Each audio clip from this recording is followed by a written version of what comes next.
जी नमस्कार, आदाब, सत श्री अकाल और गुड इवनिंग। तो भाई once again welcome to Educators Plus. 136वां सवाल देखिए किसके ऊपर है। एफ डब्ल्यू टेलर की साइंटिफिक मैनेजमेंट थ्योरी के ऊपर है। साइंटिफिक मैनेजमेंट थ्योरी, ठीक है, scientific management theory of F W Taylor. चलिए हाँ स्टेटमेंट पढ़ते हैं। Scientific management theory of F.W. Taylor gives a mechanical explanation of work and workers. फिर स्टेटमेंट 2 है, human relations, layer and emotion are given prime importance by F.W. Taylor. Frederick Winslow Taylor ने क्या इनको भी importance दी है? दो statement है बेटे हमारे सामने कि भाई टेलर का जो वैज्ञानिक प्रबंधन कार्य और कार्यों की यांत्रिक व्याख्या देता है। एफ.डब्ल्यू. टेलर संगठन की उत्पादकता में वृद्धि लाए जाने हेतु मानव संबंध और भावनाओं को मुख्य महत्व देता है। क्या एफ.डब्ल्यू. टेलर की थ्योरी या ह्यूमन रिलेशन थ्योरी है जो इंपॉर्टेंस देती है? बताइए। फ्रेडरिक विंशो टेलर, जिसको हम फादर ऑफ, अब सुनते जाएं जरा, फादर ऑफ साइंटिफिक मैनेजमेंट भी बोलते हैं। फादर ऑफ साइंटिफिक मैनेजमेंट भी बोलते हैं हम फ्रेडरिक विंशो टेलर को, ठीक है जी। प्रिंसिपल्स ऑफ साइंटिफिक मैनेजमेंट जो इन्होंने दिए 1911 में दिए। इनकी पुस्तक का ही नाम है, इनकी बुक का ही नाम है प्रिंसिपल ऑफ साइंटिफिक मैनेजमेंट, ठीक है। एफ.डब्ल्यू. टेलर के 4 प्रिंसिपल्स। सबसे पहले क्या? Principle of Taylor, F W. Taylor, वो अपने थ्योरी में कर रखे हैं, ठीक है जी। अभी आप ये देखें कि इस सवाल में कौन सा स्टेटमेंट और क्या उसकी एक्सप्लेनेशन। सबसे पहला स्टेटमेंट देखिए करेक्ट है। दूसरा statement human relation, layer, emotion और ये सब इनको इंपॉर्टेंस देता है, ये करेक्ट नहीं है, ये करेक्ट नहीं है, ठीक। तो statement 1 is correct and statement 2 is incorrect. Done है, उत्तर हो जाएगा हमारा कथन 1। नेक्स्ट पर आ जाइए। Again statement, to improve pre service teacher education program, the aspirants for teaching profession be screened for their aptitude in teaching, because faculty improvement program for teacher should be regularized to improve pre-service teacher education। कल मैंने आपसे बात करी थी उसकी, justice Verma committee की, ठीक है, ठीक। एक बार दोनों पढ़ो। ये statement pre service teacher education को लेकर के है, ये स्टेटमेंट फैकल्टी इंप्रूवमेंट किसके लिए आते हैं? इन सर्विस के लिए आते हैं। फैकल्टी इंप्रूवमेंट किसके लिए आते हैं? इन सर्विस, ठीक। हिंदी में पढ़ लें जरा। पूर्व अध्यापक शिक्षा प्री सर्विस टीचर एजुकेशन और सेवा पूर्व बेटा इन सर्विस के लिए है।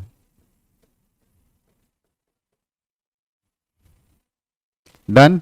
तो एक स्टेटमेंट करेक्ट हुआ, पहला स्टेटमेंट करेक्ट है, दूसरा कथन असत्य है। कथन 1 सत्य है, कथन 2 गलत है, ठीक है। स्टेटमेंट 1 है हमारे पास, स्टेटमेंट 2 है, और ये पढ़ने से मुझे लग रहा है रिसर्च का है। करें जरा। As the alpha level becomes more stringent का मतलब होता है और ज्यादा उसका कठिनाई स्तर को बढ़ाना। Goes from 0.5 to 0.01। देखें 95% से 99 तक पहुंच रहा है, तो पावर जो होगी स्टैटिस्टिकल टेस्ट की वो डिक्रीज हो जाएगी।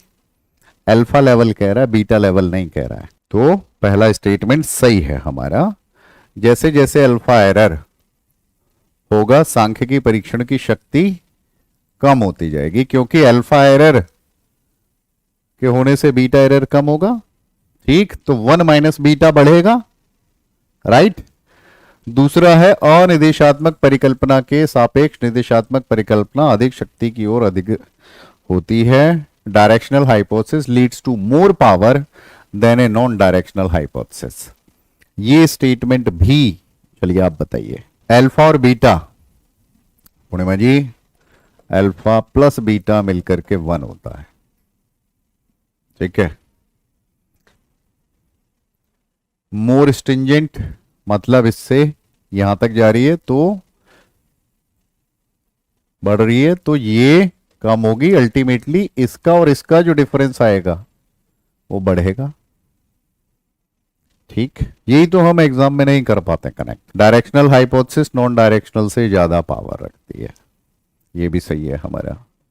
दोनों स्टेटमेंट हमारे, स्टेटमेंट 1 एंड स्टेटमेंट 2 दोनों सही हैं, इसमें दोनों सही हैं।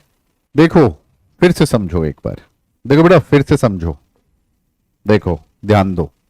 अल्फा और बीटा हमारे रिसर्च के उसमें हमेशा हमारे काम आएंगे, और असिस्टेंट प्रोफेसर लगे हुए आपको 8-9 साल हो जाएंगे, फिर आप एसोसिएट का इंटरव्यू दोगे तब भी ये नॉलेज काम आएगी। उस इंटरव्यू में भी ऐसे सवाल पूछे जाते हैं, ठीक है। मुझे ध्यान है जब मेरा एसोसिएट का इंटरव्यू था तो यूजीसी की जब टीम आई थी, बिकॉज मैंने छलांगे मारी हैं, मैंने समय पूरा किया, समय के चक्कर में नहीं रहा, मैंने अपना काम बढ़ाया, पॉइंट्स पूरे किए, अगली पोस्टिंग पे भागा मैं।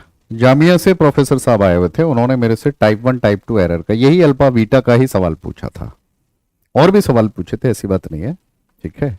और उन्होंने कहा कि भाई मुझे आज तक इतना संतोषजनक जवाब कहीं नहीं मिला। देखो समझो बेटा क्या है, एक है आपकी टाइप 1 एरर, इसी को हम अल्फा बोल देते हैं। एक हमारी पॉसिबिलिटी है टाइप 2 एरर की, इसी को हम बीटा बोल देते हैं, ठीक।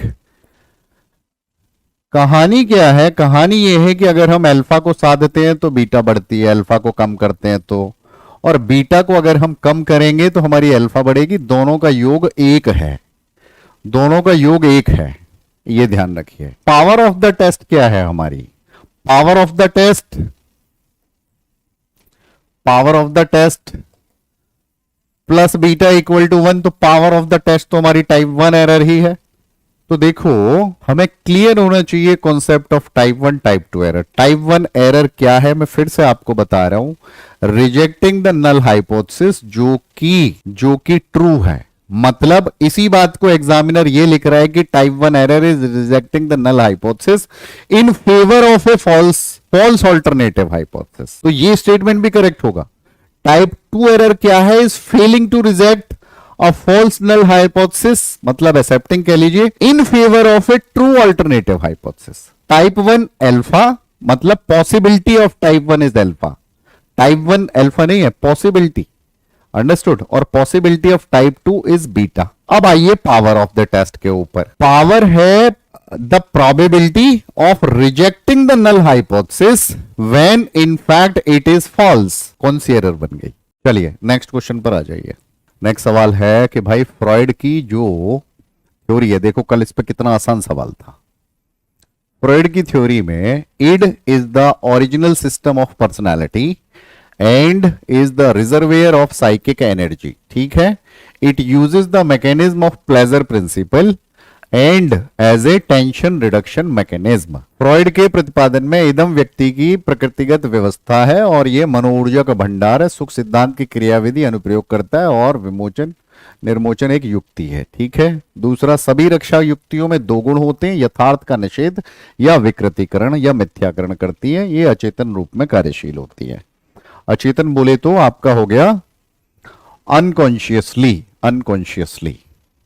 ठीक है। पाशविक प्रवृत्ति जिसको हम कहते हैं, ठीक है। हमको कोई फूल अच्छा लगा, हमने तोड़ के रख लिया, ये नहीं देखा कि हम किस एनवायरनमेंट में बैठे हुए हैं, ठीक है। जेबीटी में पढ़ते थे, दोनों ने एक दूसरे को पसंद किया और भाग गए, जयपुर जाके ब्याह कर लिया। और एग्जाम्पल के लिए बता रहा हूं, ये क्या है, ये इड बिहेवियर है। किस चीज को प्रमुखता दे रहे हैं हम प्रमुखता दे रहे हैं प्लेजर को, प्लेजर प्रिंसिपल।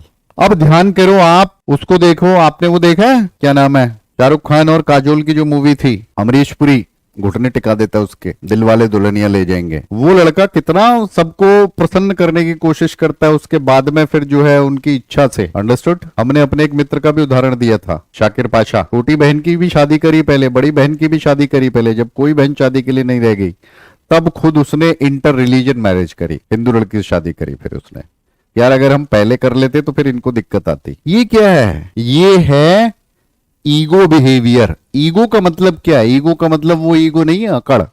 ईगो का मतलब है अपने environment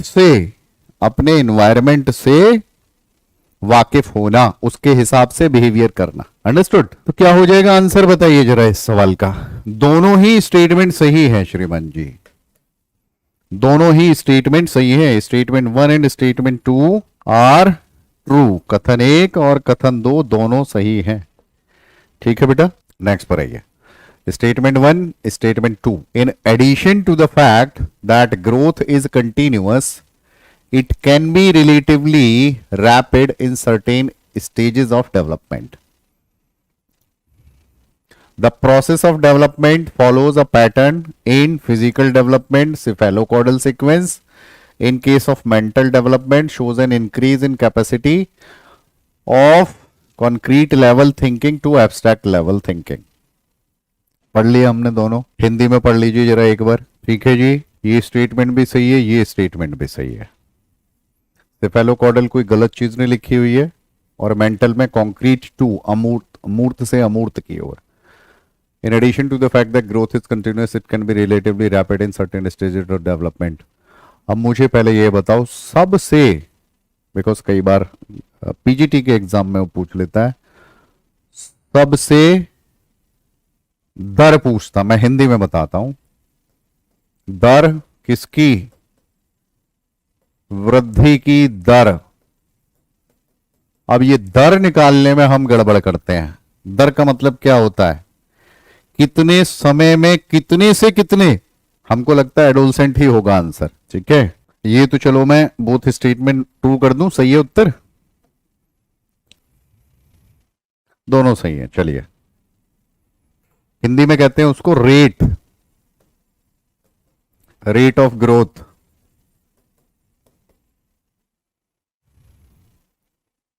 When we talk about, मैं इसका वन टाइम आंसर बताता हूं आपको।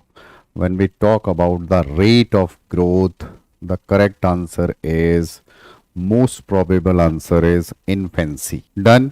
अब आप क्या करेंगे? अब आप ये करेंगे कि जो विकास के सिद्धांत आपने पढ़े हैं, विकास के नियम जो आपने पढ़े हैं, ठीक, उनको एक बार रिवाइज करेंगे। ध्यान रखना। आ जाइए, ये वाला सवाल देखो।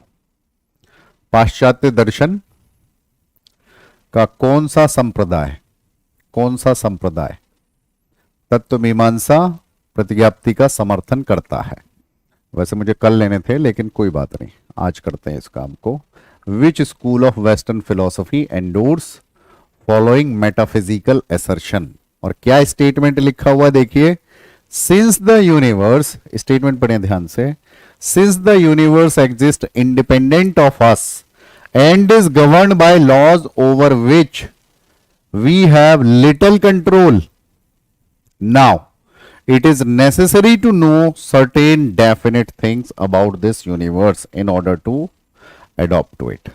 चूंकि विश्व का अस्तित्व हमसे स्वतंत्र है, मतलब हम हो न हो। अब ये कौन सी फिलॉसफी कहती है कि कोई चीज का अस्तित्व हमारी परसेप्शन पर, हमने ज्ञानेंद्रिय रूप से अगर उसको अनुभव नहीं किया है तो भी उसका अस्तित्व होगा। चलो, ऐसे नियमों द्वारा शासित होता है जिन पर हमारा नियंत्रण कम है। इसके लिए, इसको अनुरूप बनाने के लिए विश्व के बारे में कतिपय अवश्यंभावी बातों को जान लेना आवश्यक है। ध्यान दीजिए, एग्जिस्टेंस इंडिपेंडेंट ऑफ अस, ये आदर्शवादी वाक्य नहीं है, यथार्थवादी वाक्य है। ठीक है,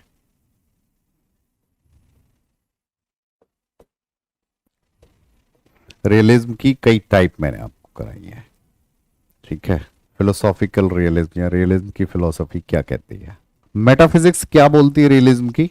प्रॉपर्टीज एंड रिलेशन किसी भी चीज के independently of deriving its existence or nature from being thought or experienced। ये कह रहा है कि अगर किसी चीज के बारे में मैंने सोचा भी नहीं है, अगर किसी चीज के बारे में मैंने सोचा भी नहीं है और मैंने अनुभव भी नहीं किया, तो भी वो मेरी सोच और मेरे अनुभव को साइड में रख के चीज एग्जिस्ट कर सकती है।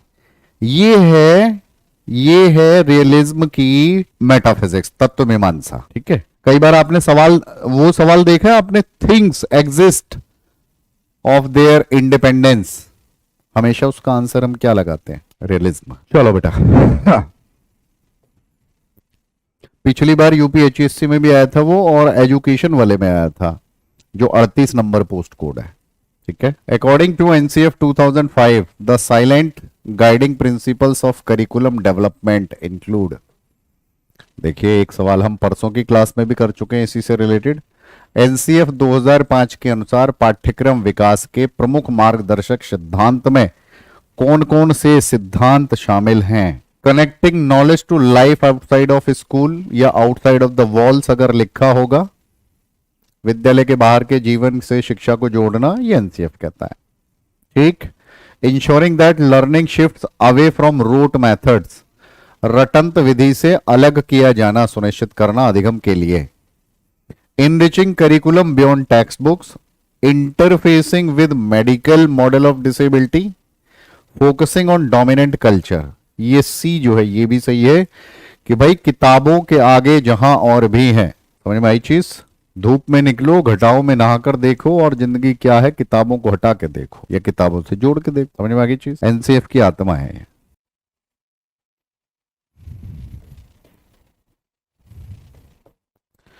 ठीक है बेटा, which of the following conditions of disabilities have been identified person with disability act 1995। Person with disability act 1995 का सवाल पूछ रहा है। आप आरपीडब्ल्यूडी एक्ट 2016 वाले के लिए तैयार रहिएगा। ठीक है जी, पर्सन विद डिसेबिलिटी एक्ट ये जो है क्या नाम है, 1995 में आपकी 7 डिसेबिलिटीज थी। आरपीडब्ल्यूडी एक्ट जो है आपका, उसमें 21 डिसेबिलिटीज हैं। ठीक है, ठीक। अब देखिए, ये 95 की बात कर रहा है। ब्लाइंडनेस, लो विजन थी, हियरिंग इंपेयरमेंट था, मेंटल रिटार्डेशन, मेंटल इलनेस थी, एएसडी और एसएलडी ये नहीं थे उसमें।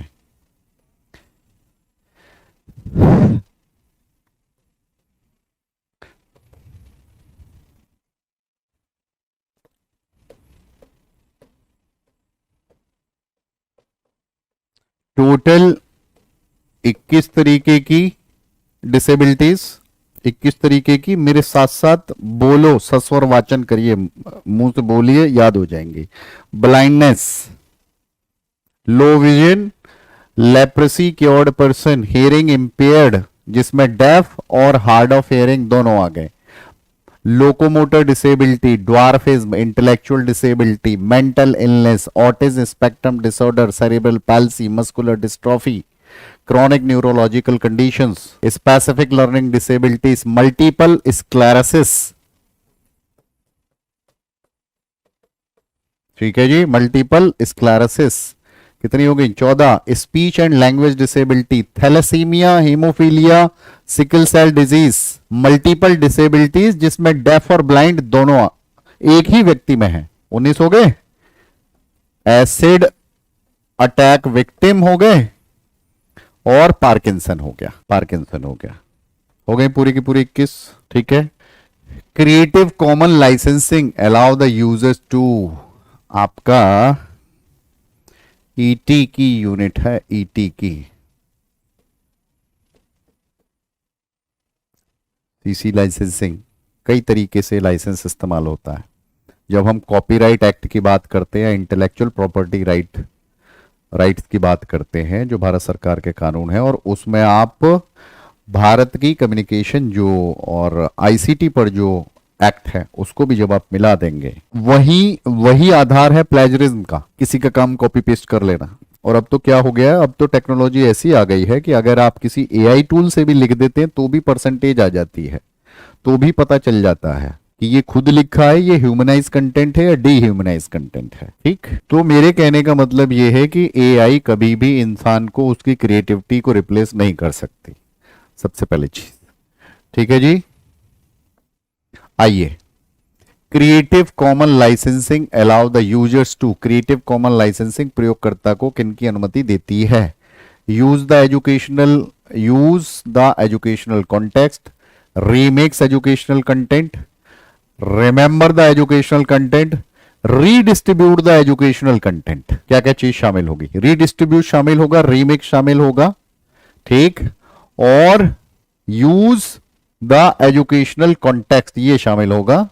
ये रिमेंबर पता नहीं क्यों इन्होंने बेबुद्धि का इसमें डिस्ट्रक्टर बनाया हुआ है। ठीक है जी, तो ए बी डी रहेगा बेटा, सी उत्तर हो जाएगा।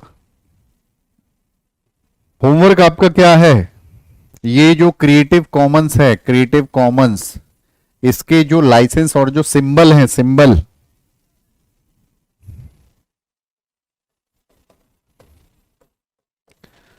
सिंबल्स ऑफ क्रिएटिव कॉमन्स के क्या अलग अलग मीनिंग है, वो आप पढ़ के तैयार करेंगे। अगली बार उस पर क्वेश्चन लाऊंगा। आइए नेक्स्ट पर आ जाइए।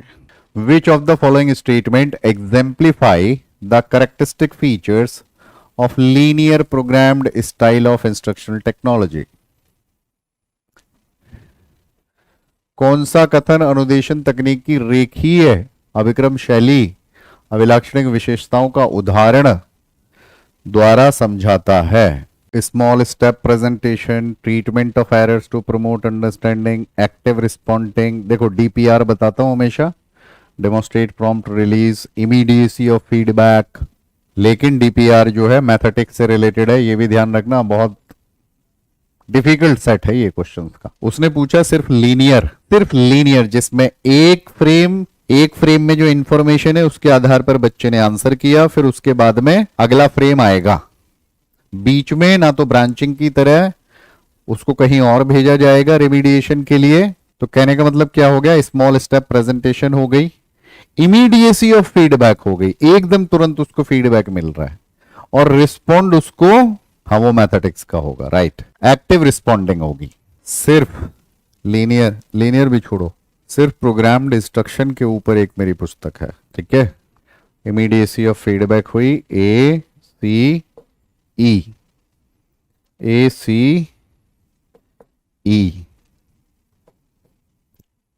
क्लियर है इतनी चीज? ऐसी बुक्स को बोलते हैं हम रेफरेंस बुक्स, वो टेक्स्ट बुक्स नहीं होती हैं। कल शायद किसी क्लास में मैंने समझाया भी था टेक्स्ट बुक और उसका डिफरेंस। ठीक है बेटे, चलिए नेक्स्ट पर आ जाइए। The implication of constructivist theory for instructional design. Constructivist theory, ठीक, 5E मॉडल, ठीक, is reflected through which of the statement given below. Which of the statement given below, Hindi में देखें, अनुदेशन अभिकल्प के लिए रचनावादी सिद्धांत का प्रभाव परिलक्षित होता है। पढ़ लो हिंदी में और इंग्लिश में। वो कह रहा है instructional design should be specific and learning outcomes related. जो भी अनुदेशन अभिकल्प है, जैसे ऑनलाइन की अगर हम बात करें, एडी है, एश्योर है, राइट। 5E मॉडल अगर है, 5E मॉडल की मैंने अभी चर्चा करी यहीं पर ही, तो क्या होगा? 5E का मतलब क्या हुआ? जिनको नहीं मालूम है नोट कर लें। Engage, explore, explain, engage, explore, explain, elaborate, evaluate.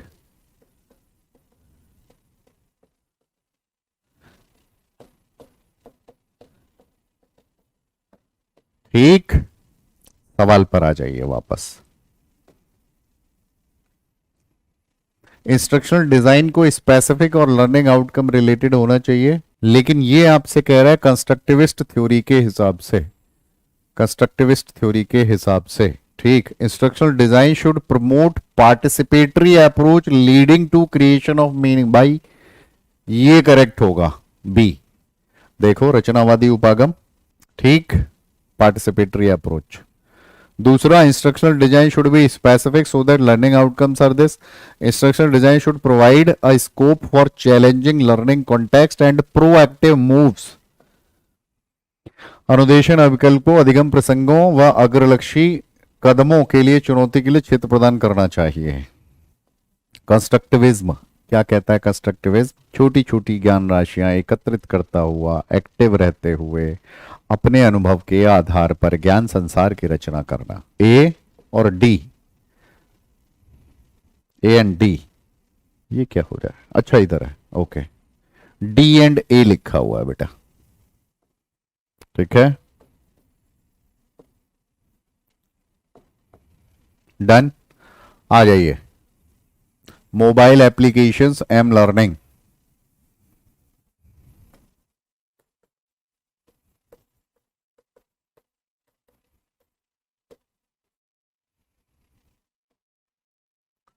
Mobile application की अलग अलग टाइप्स हैं, ठीक है।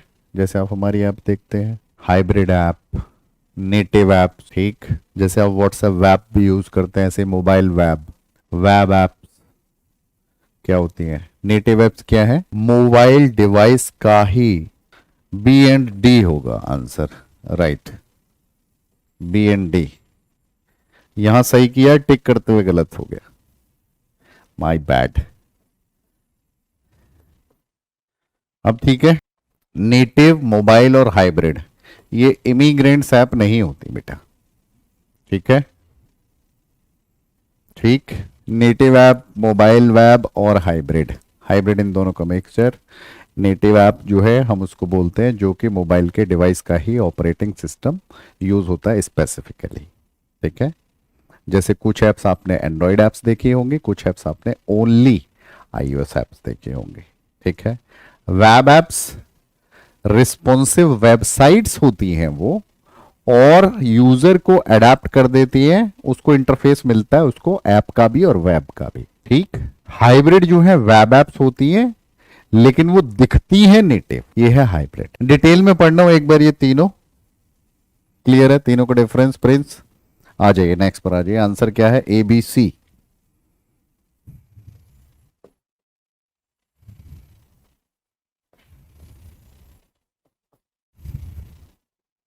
ठीक है, आ जाइए नेक्स्ट पर, चलें भाई, इजाजत है, okay. Which of the following have been identified as performance indicator for assessment and accreditation of institution by NAC? समझ लीजिए, आपके कॉलेज में, इंस्टीट्यूशन में बहुत बिजी रहते हैं आप 2-3 महीने, और जिनको मेन चार्ज मिल जाता है वो तो बहुत ही बिजी रहते हैं नैक की जब विजिट होती है। अब ये आपसे पूछ रहा है कि नैक जो रेटिंग देता है वो रेटिंग का आधार क्या क्या है, किन किन चीजों को आधार मान करके चलता है वो, ठीक है, किस किस चीज के पॉइंट दिए जाते हैं। कई बार आपके कॉलेज में आते तो जब शुरू शुरू में आप होते हैं, आपसे पूछते हैं भाई तुम्हारे पास कोई टूल पड़ा है, तुमने कोई टूल स्टैंडर्डाइज किया है, तो उसको दिखा देते हैं कि हाँ ये जब इन्होंने ज्वाइन किया था इसके बाद में बनाया, तो उसके भी पॉइंट है, फैकल्टी ने क्या क्या काम किया, आईसीटी इनोवेशन करिए कोई, ठीक, क्या कोई करिकुलम में कुछ चेंजेस कर रहे हो, करिकुलर एस्पेक्ट्स में कुछ इनोवेशन कर रहे हो, ठीक है, ये चीज है। गवर्नेंस के लिए आपने कोई इनिशिएटिव लिया है, नहीं लिया है, राइट। बेस्ट प्रैक्टिसेस क्या कर रहे हो, छात्र संघ का चुनाव दिया है क्या इसमें? Election of student union members and their, हाँ ये तो भाई इसका कोई लेना देना नहीं है, ठीक।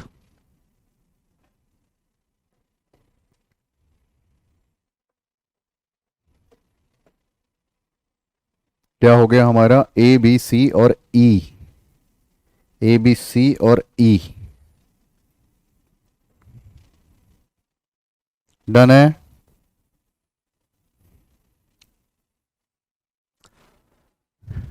टीचिंग एज ए प्रोफेशन को जब हम वर्णन करते हैं उसका, which of the following statements are most appropriate?